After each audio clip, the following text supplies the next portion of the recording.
ನಮಸ್ಕಾರ ಎಲ್ಲರಿಗೂ. 3 ಮಾರ್ಕ್ನಾಗ top cutting complete ಆಗಬೇಕು. ಅದೇ ತರ ತೋರಿಸ್ತೀನಿ ಇವತ್ತು. ಈಗ 3 ಮಾರ್ಕ್ನಾಗ ಮೇನ್ ಬೇಸಿಕ್ ಇವು. ಇದ 3 ಮಾರ್ಕ್ ಏನಿರ್ತಾವಲ್ಲ ಮೋಸ್ಟ್ ಇಂಪಾರ್ಟೆಂಟ್ ಮಾರ್ಕ್. ಇದು ಇದ್ರನ ಮುಂದ್ ಕಟಿಂಗಿಗೆ ಅನುಕೂಲ ಆಗೋದು. ಇವು 3 ಮಾರ್ಕ್ ಹೆಂಗ್ ಹಾಕ್ಬೇಕು, ಯಾವ ತರ ಹಾಕ್ಬೇಕು, ಯಾವ ತರ ಹಾಕಬಾರ್ದು ಅನ್ನೋದ ಇದು ಟಾಪಿಕ್. ನೋಡ್ಕೊರಿ ವಿಡಿಯೋ, ಅಂದ್ರೆ ನಿಮ್ಗೆ ಅರ್ಥ ಆಗ್ಬಿಡುತ್ತೆ, ಒಂದು ಐಡಿಯಾ ಸಿಗುತ್ತೆ ಯಾವ ಟಾಪಿಗೆ ಯಾವ ತರ ಹಾಕ್ಬೇಕು, ಯಾವ ಟಾಪಿಗೆ ಹಾಕಬಾರ್ದು. ಆ 3 ಮಾರ್ಕ್ ಏನಿರ್ತಾವಲ್ಲ ಅದೇ 3 ಮಾರ್ಕ್ನಾಗ ಪೂರ್ತಿ ಟಾಪ್ ಕಟಿಂಗ್ ಆಗ್ಬಿಡುತ್ತೆ. ವಿಡಿಯೋ ಇಷ್ಟ ಆದ್ರೆ ಲೈಕ್ ಮಾಡ್ರಿ, ಶೇರ್ ಮಾಡ್ರಿ, ಕಮೆಂಟ್ ಮಾಡ್ರಿ, ಹಂಗ ಚಾನಲ್ ಶೇರ್ ಮಾಡ್ರಿ. ಬರೀ ವಿಡಿಯೋ ಸ್ಟಾರ್ಟ್ ಮಾಡೋಣ. ಇಲ್ಲದ ನೋಡ್ರಿ, 1, 2, ಇದು 3. ಇವೇ 3 ಮಾರ್ಕ್ನಾಗ ಟಾಪ್ ಕಟಿಂಗ್ ಕಂಪ್ಲೀಟ್ ಆಗುತ್ತೆ. ಇದು 25 30 ತನ 5ವರೆಗೆ, ಇಲ್ಲಿಂದ 5ವರೆಗೆ ಒಂದು ಮಾರ್ಕ್ ಹಾಕೋಬೇಕಿದೆ ಬಗಲ್ದು. ಇದು ಫಸ್ಟ್ ಪಾಯಿಂಟ್. 2ನೇ ಪಾಯಿಂಟ್ ಇದು ಐತಿ, ಇದು 3ನೇ ಪಾಯಿಂಟ್. ಫಸ್ಟ್ 3ನೇದು ಹೆಂಗ್ ಹಾಕ್ಬೇಕು ಮಾರ್ಕ್? ಇದು 3ನೇದು ಇಲ್ಲಿಂದ 18 ಇಂಚ್ ಹಾಕಿ ನಾನು.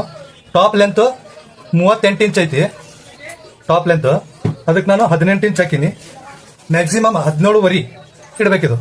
ಟಾಪ್ ಲೆಂತ್ ಹೆಂಗ್ ಜಾಸ್ತಿ ಹಾಕೊಂತ ಹೋಗುತ್ತಾ, ಇದು ಅರ್ಧ ಇಂಚ್ ಏನೈತಲ್ಲ ಕೆಳಗಿಳಿಸ್ಕೊಂತ ಬರಬೇಕು. ಎಲ್ಲಿವರೆಗೂ 20 ಇಂಚ್ ಲಾಸ್ಟ್ ಫೈನಲ್. ಅದು 20 ಇಂಚ್ಗಿನ ಇದು ಜಾಸ್ತಿ ಹಾಕ್ಲೇಬಾರ್ದು.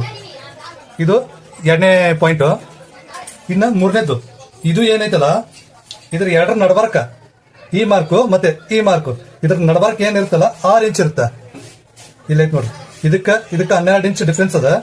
ಇದ್ರ ಸೆಂಟರ್ ಏನೈತಲ್ಲ ಅದೇ ಮಾರ್ಕ ಇದನ್ನ ಹಾಕೊಂಡ್ಬಿಡೋದು. ಇದು 3ನೇ ಪಾಯಿಂಟ್. ಇನ್ನ ಇವು 3 ಮಾರ್ಕ್ ಏನದವಲ್ಲ ಟಾಪ್ ಕಟಿಂಗಿಗೆ ಬೇಸ್ಮೆಂಟ್ ಇದ್ದಂಗ, ಇವು 3 ಮಾರ್ಕ್ ನೀವು ಕರೆಕ್ಟ್ ಹಾಕೊಂಡ್ಬಿಟ್ರಂದ್ರ ಟಾಪ್ನಾಗ ಕಟಿಂಗ್ ಫಸ್ಟ್ ಕ್ಲಾಸ್ ಆಗಿ ಆಗುತ್ತೆ. ಮೇನ್ ಇರೋದ ಇವ 3 ಮಾರ್ಕ್. ಈ ವಿಡಿಯೋ ನಿಮ್ಗೆ ಅರ್ಥ ಆಗೈತೆ ಅಂತ ಅನ್ಕೊಂಡಿನಿ. ಅರ್ಥ ಆದ್ರೆ ನೀವು ಇದೇ ತರ ಕಟಿಂಗ್ ಮಾಡ್ರಿ. ಈ ಟಿಪ್ಸ್ ಏನೈತಲ್ಲ ಮೈಂಡ್ ಸೆಟ್ ಮಾಡ್ಕೊಂಡ್ಬಿಡ್ರಿ. ಅಂತ ಏನೈತಿ, ಇದು ಮೇನ್ ಮಾರ್ಕ್. ಇವು 3 ಮಾರ್ಕ್ ಏನಿರ್ತಾವಲ್ಲ, ಇವು 3 ಮಾರ್ಕ್ ಕರೆಕ್ಟ್ ಇತ್ತಂದ್ರೆ ಟಾಪ್ ಕಟಿಂಗಿಗೆ ಏನು ಪ್ರಾಬ್ಲಮ್ಸ್ ಇರಲ್ಲ. ಉಳ್ಕೆದ್ ಆಸ್ ಇಟ್ ಈಸ್ ನಿಮ್ಗೆ ಬರತೈತಿ. ವಿಡಿಯೋ ನಿಮಗೆ ಇದು ಇಷ್ಟ ಆಗೈತೆ ಅಂತ ಅನ್ಕೊಂಡಿನಿ. ಇಷ್ಟ ಆದ್ರೆ ಲೈಕ್ ಮಾಡ್ರಿ, ಶೇರ್ ಮಾಡ್ರಿ, ಕಮೆಂಟ್ ಮಾಡ್ರಿ. ಮೊದಲಿಗೆ ಏನೈತಲ್ಲ ಸಬ್ಸ್ಕ್ರೈಬ್ ಆಗ್ರಿ. Thank you.